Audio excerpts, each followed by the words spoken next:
안녕하세요. 오만사입니다. 오늘도 찾아주셔서 감사합니다. 오늘의 사연은 어느 신혼세대의 사연입니다. 저는 결혼한 지 얼마 안 된 신혼주부입니다. 결혼식을 올린 후 한 달 뒤에 직장을 그만두고 지금은 신혼살림에 푹 빠져 있어요. 남편 직장 가까운 곳에 신혼집을 마련하다 보니 제가 직장을 그만두기까지 주말 부부처럼 떨어져 살았었죠. 서로 주말 부부처럼 떨어져 살 수 없었던지라 제가 직장을 그만둘 거라고 남편과 시부모님에게도 말씀드렸었네요.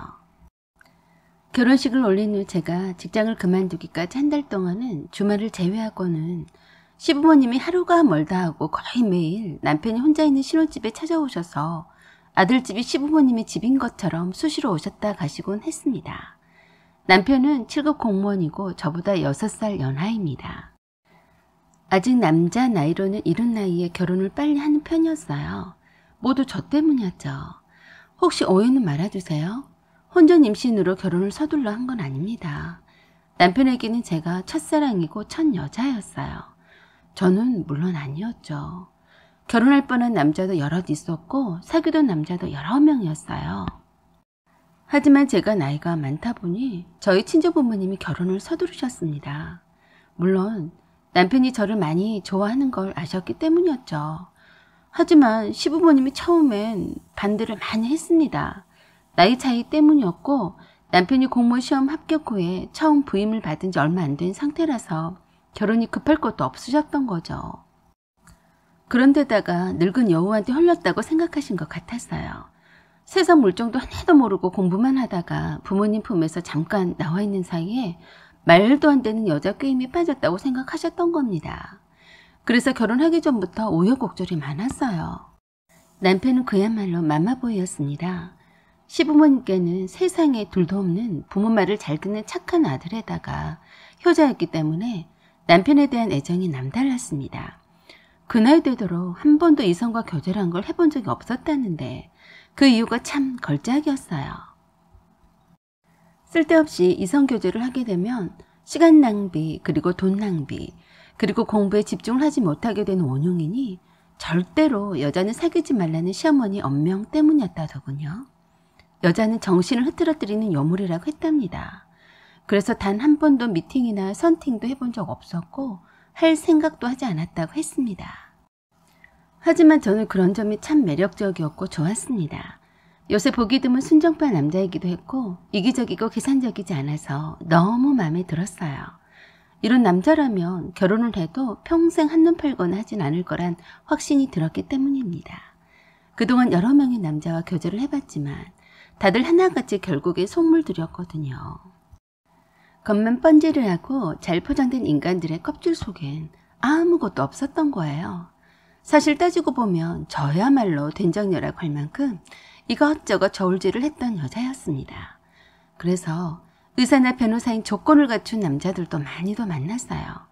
저는 부모 잘 둔 덕에 못 하나 부족함이 없이 하고 싶은 거 다 해보고 자랐습니다.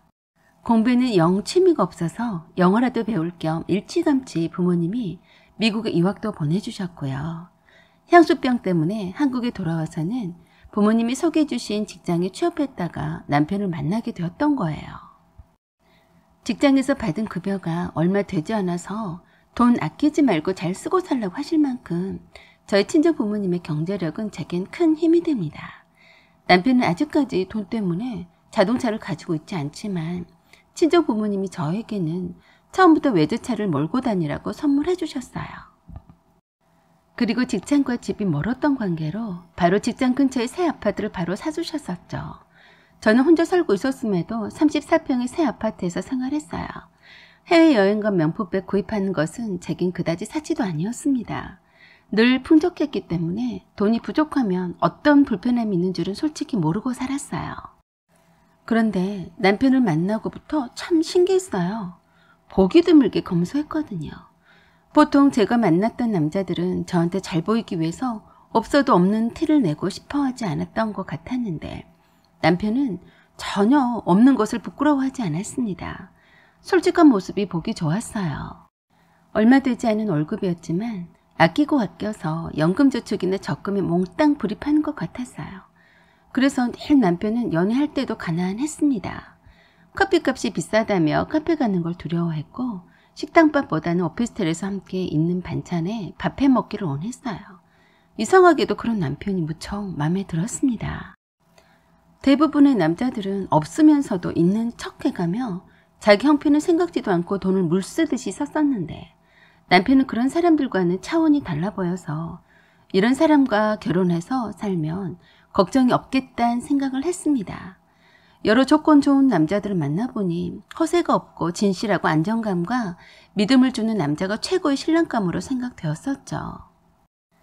그래서 남편이 저에게 청혼을 해오기를 바랬었고 남편이 남편의 부모님에게도 효자이고 착한 아들이었던 것처럼 저에게도 마누라 말을 귀하게 여길 줄 아는 그런 남자이기를 원했습니다.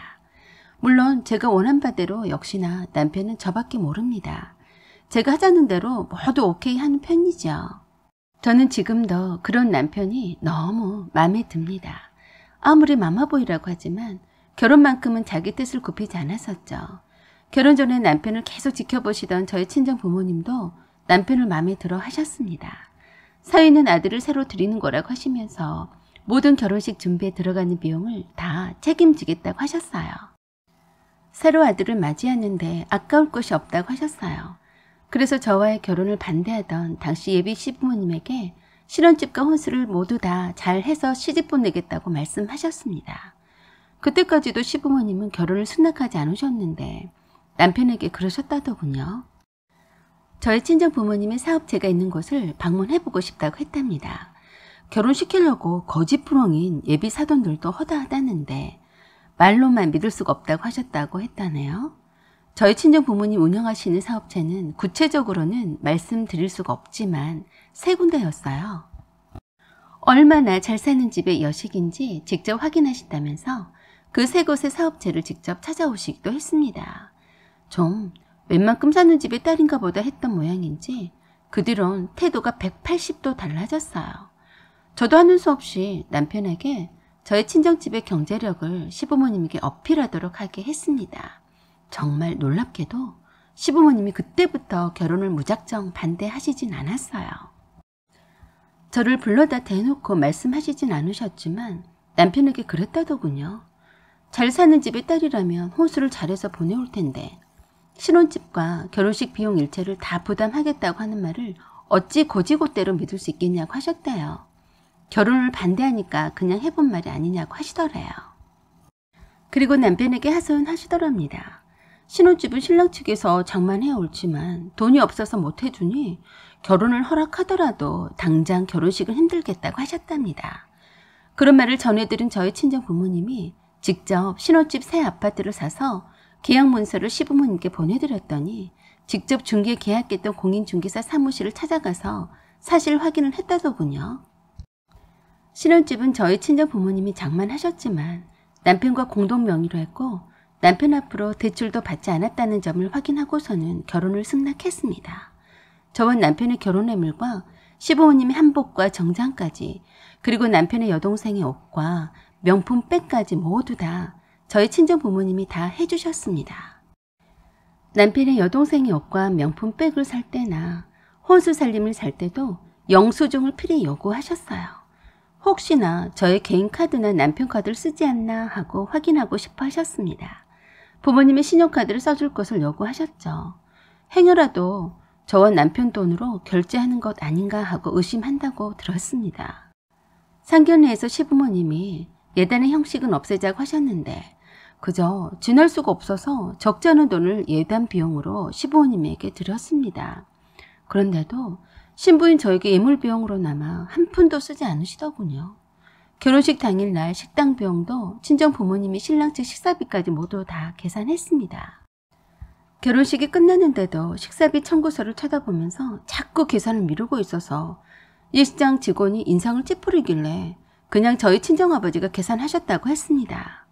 예식이 모두 끝나고 하객들도 모두 다 돌아간 후에 몇몇 저희 친정 쪽 친척들과 함께 결혼식 뒤풀이 겸 해서 인사차 시부모님을 소개시키려던 참였다고 하더군요. 그리고 저희 친척 어른들과 함께 근처에 있는 카페 가서 커피 한 잔 함께 하셨다고 하는데 그 커피값은 시부모님이 지불했다고 들었습니다. 커피값은 약 6만 원이었다는데 어찌나 그 6만 원의 돈을 커피값으로 지불했다고 생색을 냈었는지 남편도 알고 저도 알고 있었어요. 저에게도 여러 번 시어머니가 말씀하시더군요. 정말로 큰맘 먹고 돈을 쓰신 것처럼 말씀하셔서 이건 아니다 싶었습니다. 아무리 없는 집안이라고 하지만 남편 말로는 은행에 현금으로 몇 억 정도는 갖고 있고 시누이가 적금한 돈만 해도 1억 가까이 있다고 들었었는데 해도 너무 없는 티를 내서 친정 부모님에게 창피해서 볼 낯이 없더군요. 딱 보아니 평생을 돈을 아끼며 애지중지하며 10원짜리 하나라도 허투루 쓰지 않고 살아온 것 같았습니다. 12억이 넘는 새 아파트를 엄청난 세금을 감수하고서라도 대출도 없이 사주셨고 신랑 시부 애물이며 자잘한 비용까지 해서 엄청난 돈을 쓰신 친정 부모님에게 겨우 6만 원 돈을 쓰고서는 손을 덜덜 떨었다는 게 상식으론 이해가 되지 않았습니다. 친정아버지는 이왕 마음에 든 사위를 얻었으니 기분 좋게 시작을 하자는 의미로 모든 걸 감수하시는 듯 하셨지만 친정어머니는 결혼식을 올리기까지 내내 편하지 않으셨어요. 아무리 반대하는 결혼을 하는 입장이라서 다 싸매고 시집 보낸다지만 땡전 한 푼도 쓰지 않은 걸 보고 기가 막히시는 것 같았어요. 이 정도면 신부 쪽 결혼 예물로 반지나 목걸이 정도는 해줄 법도 하리라 기대하셨는데 그마저도 해주지 않아서 제 예물도 친정 부모님이 해주셨거든요. 왜 이렇게까지 대접도 못 받으면서 결혼을 해야 하는지에 대해서 속상해 하신 것 같았습니다. 그런 이유로 눈물도 많이 보이셨어요. 내색을 할 수가 없었던 거죠. 저희 시부모님은 6살이나 연하인 잘난 아들에게 시집 오려면 당연한 거다라고 하시는 듯 보였습니다. 아주 당연하게 생각하셨고 그렇기 때문에 친정어머니가 편하지 않으셨던 것 같았어요. 시부모님은 아들 하나 잘 둔 덕에 아주 남는 장사를 제대로 하셨던 겁니다. 아들 장사를 정말이지 잘한 셈이었죠. 그 덕분에 시부모님은 결혼식 내내 만족스러운 표정이었지만 저희 친정어머니는 집안 형편도 격에 맞지 않고 그 좋은 호적자를 마다하고 지금의 남편과 결혼식을 올리는 것에 대해서 많이도 속상해 하셨습니다. 무슨 나이차가 있는 것 말고는 대단할 것도 없는 집안인데 시부모님이 아들 결혼으로 단단히 한몫 챙기겠다는 심산이었던 거죠.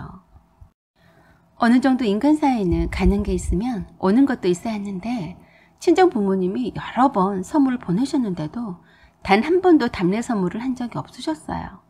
남편에게도 시부모님이 얼마나 저희 친정 쪽에 돈 쓰지 말라고 닥달했는지 피곤했었다고 하더군요.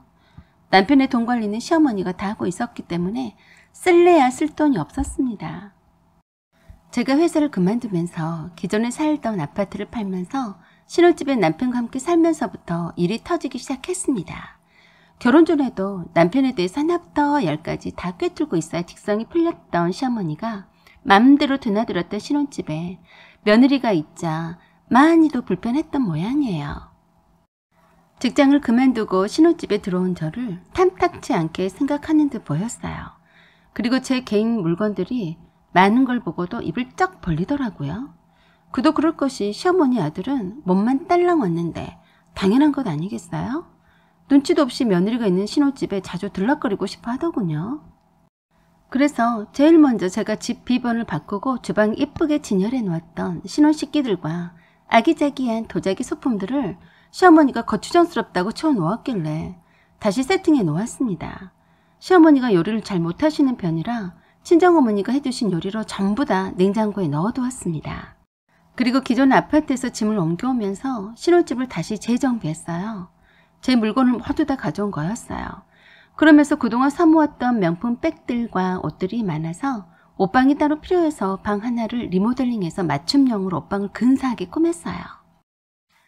남편 옷은 그야말로 결혼 전에 제가 사주었던 옷 말고는 입을 만한 게 하나도 없어서 다 버리고 새 옷들 몇 벌 정도만 있었기 때문에 단촐했지만 저는 결혼 전부터 입었던 옷들이며 액세서리며 가방과 핸드백과 선글라스며 소품들이 아주 많았습니다. 집 비번을 바꾼 뒤로는 자주 오시지 않으시더니 한 번씩 오실 때마다 인상이 좋지 않으셨어요. 시어머니는 마음에 안 든 부분이 있어도 참고 넘어가려고 했던 것 같은데 그 얼굴에 고스란히 남아있어서 참 볼 때마다 불편했습니다. 그런데 제가 옷방을 위해서 리모델링을 할 때 드디어 폭발하셨어요. 말이 리모델링이지 옷방으로 쓰던 방에 붙박이식 맞춤형 가구 들여놓으면서 제가 사용하기 편리하게 바꾸는 거였죠. 결혼 전에는 시간이 없어서 신혼집을 어떻게 잘 꾸며볼까 하고 생각지도 못했지만 이젠 시간이 많으니까 작정하고 하나씩 신혼집답게 꾸며갈 참이었습니다. 그러고 난 후에 집들이를 하려던 계획이었죠. 어느 날 시어머니가 저희 집 오시더니 놀라 자빠지셨어요. 아니, 이게 뭐냐? 왜 멀쩡한 새 집인데 무슨 공사를 하는 거지? 라고 하시면서 펄쩍 뛰었습니다. 어머니, 제 옷방으로 쓰려고요. 별거 아니에요. 라고 제가 말했어요. 그랬더니 바로 그러시더라고요. 아니, 너 미쳤구나. 네가 정신이 있는 애니? 옷방으로 쓰려고 새 아파트인데 또 공사를 한다는 게 말이 되니? 라고 하셨어요. 네? 제가 미쳤다고요?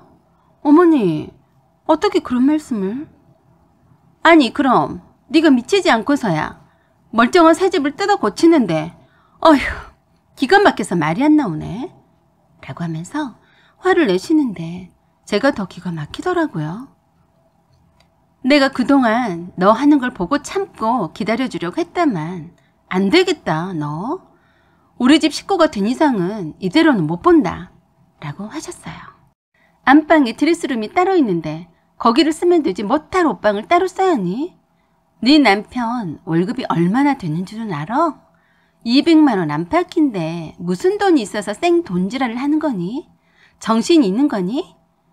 아주 작정을 하시고 속사포처럼 쏘아대시는데 이런 게 말로만 듣던 시어머니 시집살이인가 싶었습니다. 계속 돈 하시길래 제가 그랬습니다. 어머니, 걱정 마세요.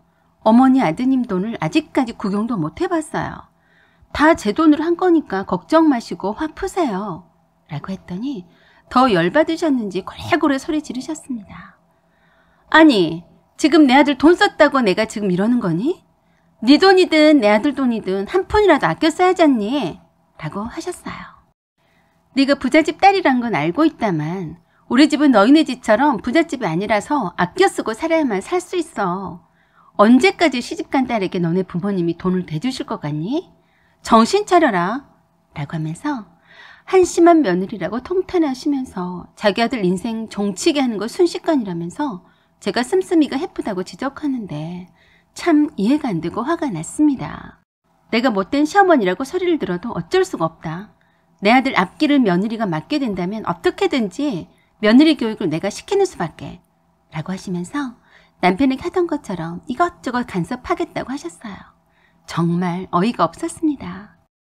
제 물건을 하나씩 쳐들면서 무슨 옷들이며 가방과 백들 그리고 신발들이 많냐면 난리를 쳤어요. 기가 막혀서 가만히 보고 있자니 정말 우스웠습니다. 이젠 절대로 옷이며 가방이며 네 물건들을 절대로 사지 마라. 그리고 존말할 때 네가 가지고 있는 돈을 다 나한테 맡겨라. 내가 은행에 넣어두고 관리할 테니까. 라고 하셨어요. 아무래도 네가 부잣집 딸이라고 쓰고만 사는 법만 배웠지 검소하게 전략해서 사는 법을 배우지 못했으니 네가 갖고 있는 돈도 금방 다 써버릴 테니까 내가 잘 보관해두마. 네 돈 전부 다 내놔라.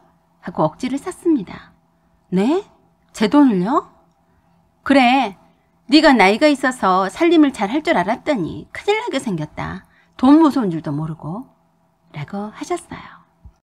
가만 보니 시어머니 행태를 보니 그냥 두면 안 될 것 같아서 저도 작정을 하고 한마디 했습니다. 어머니, 제 집에서 나가주세요. 지금 당장이요. 뭐라고?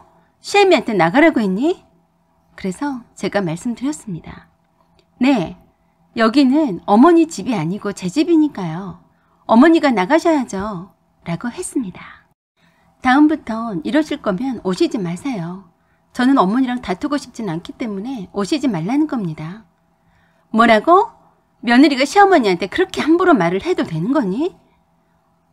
어머니도 며느리한테 그렇게 말씀하시면 안 되는 거죠. 어떻게 며느리 돈을 내놓으라고 억지를 쓰세요?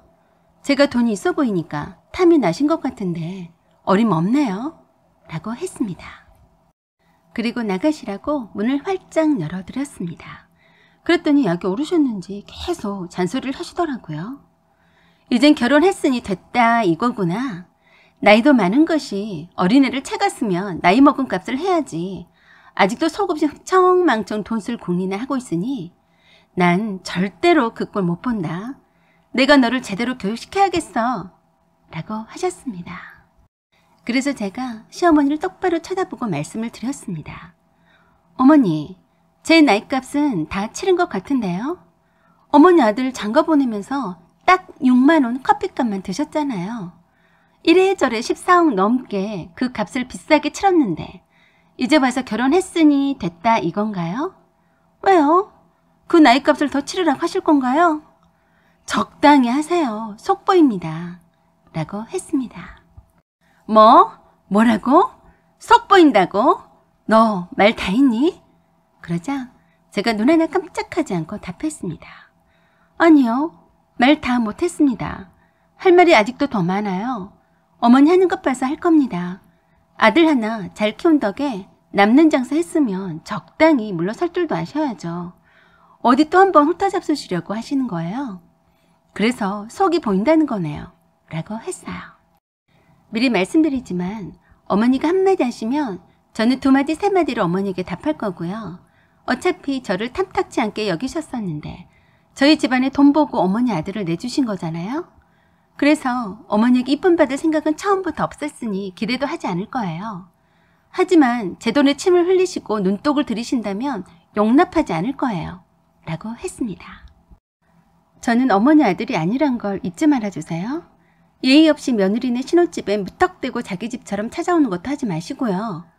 저에게 대접받고 싶으시면 대접받으실 만한 점잖은 행동과 태도를 보이시면 그렇게 해드리지만 그렇지 않을 땐 며느리 효도 포기하세요.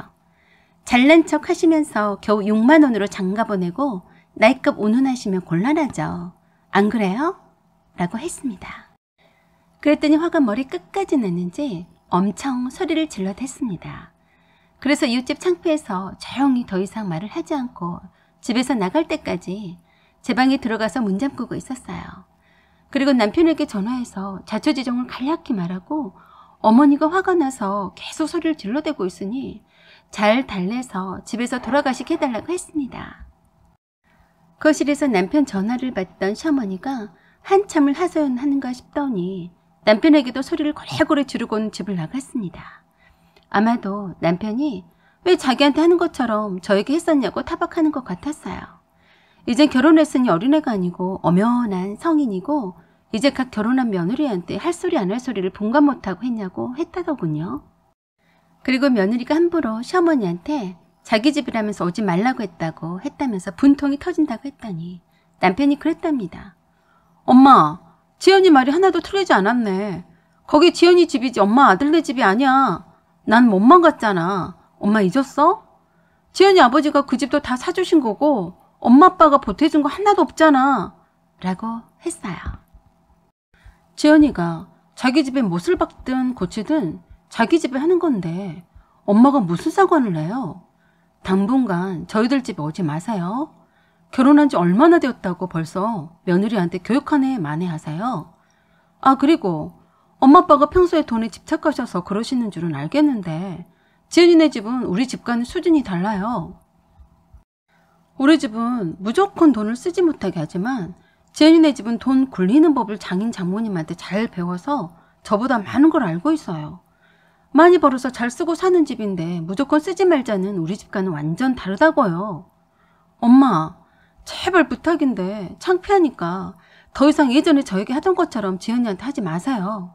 라고 했습니다. 아, 그리고 엄마, 이번 달부터 엄마 계좌로 자동이체 했던 거 모두 다 끊었어요. 이제부터 지연이가 알아서 제 월급 관리할 거니까 그동안 제가 드렸던 적금이나 저축 모두 다 해약해서라도 돌려주세요. 남편이 뜻밖의 저의 편에 서서 말을 하자 시어머니는 심한 배신감에 사로잡혔는지 어쨌는지 몇 달 동안이나 아무 연락이 없었습니다. 그동안 적지 않은 남편의 돈이 시어머니 계좌로 송금되었었는데도 돌려준다는 말도 없으셨어요. 사실 얼마 되지 않은 금액이라서 더 이상 달라고 하지 말고 기다리자고 했습니다. 남편은 시어머니가 돈에 대한 집착이 남달라서 며느리에게 돈이 흘러 들어갈 거란 생각에 의도적으로 돈을 돌려주지 않을 거라고 했어요. 그리고 남편은 연세가 많으셔서 결혼식에 참석하지 못하신 외할머니를 찾아가 뵙자고 했습니다. 결혼 전에 예단비로 꽤 큰 액수의 돈을 시어머니께 들었습니다.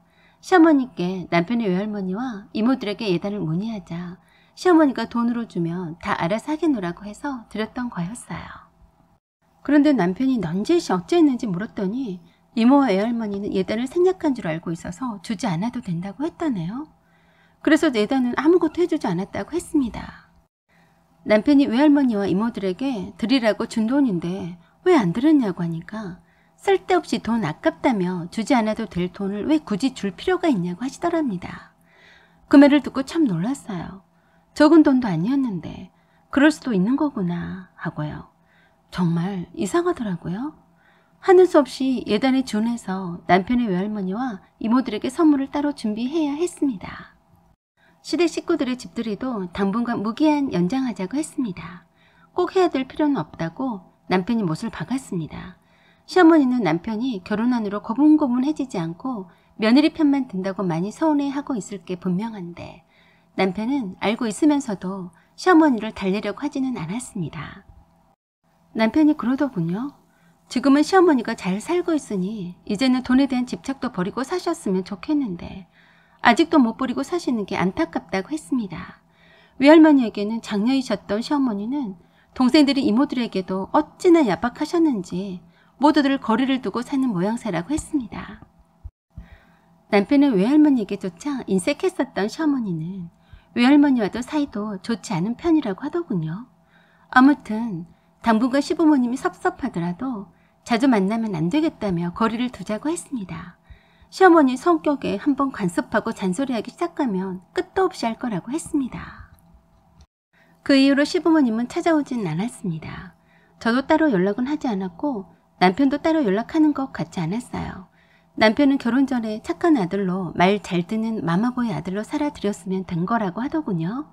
이젠 결혼했으니 마누라 말 잘 듣고 좋은 남편으로 살겠다고 했습니다. 부모보다 앞서서 가정이 우선이라고 했어요.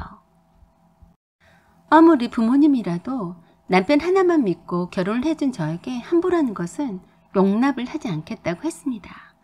역시나 믿음직한 제 남편이었지만 시부모님 입장에서는 참 안 됐다는 생각이 들었습니다. 자식들만 바라보고 사신 것 같은데 결혼하더니 변했다고 할 게 뻔하네요. 하지만 이 또한 시부모님이 자식을 성장시켜서 독립하게 하는 일종의 과정일 뿐이라고 했습니다. 이번 기회에 확실히 선을 그어서 남편의 영역에 시부모님 터치하지 못하도록 하겠다고 했어요. 그러기 위해서 잠깐의 불효를 하겠다고 했습니다. 아직 어리다고만 생각했었는데 결혼 후에 부쩍 어른스럽고 더욱 든든한 남편을 보니 참 결혼하기를 잘했다는 생각이 듭니다. 현명하게 시부모님과 잘 지낼 수 있도록 조언 부탁드립니다. 사연은 여기까지입니다. 여러분의 생각과 의견을 댓글로 부탁드립니다. 구독과 좋아요 꼭 눌러주시고 알림 설정도 잊지 마세요. 여기까지 시청해주셔서 감사드립니다. 좋은 날 되세요.